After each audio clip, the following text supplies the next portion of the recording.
So in this video, I want to show you briefly how you can use the definition of continuity to determine whether or not a function is continuous at a particular x value.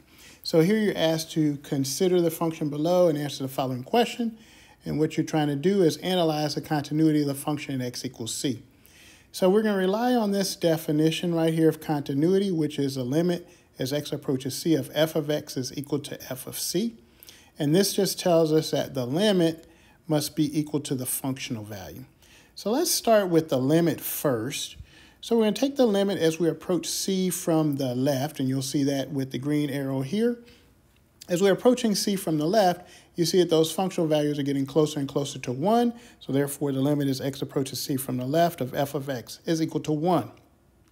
Similarly, we're going to use the purple, and we're going to approach c from the right on the x-axis.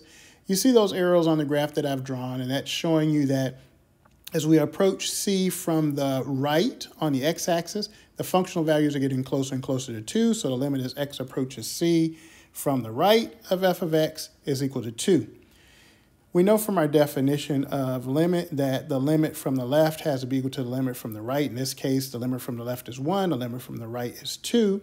So we know that the limit as x approaches c for this particular function does not exist. Now, we pretty much would know now that there's not continuity there because we know that does not exist won't be equal to any number, but just so that we can go through the process, we know that the right-hand side of our definition requires that we know what the functional value is at c. If you look at the graph above c, you'll see that there's a closed circle at the height 1. So f of c is 1.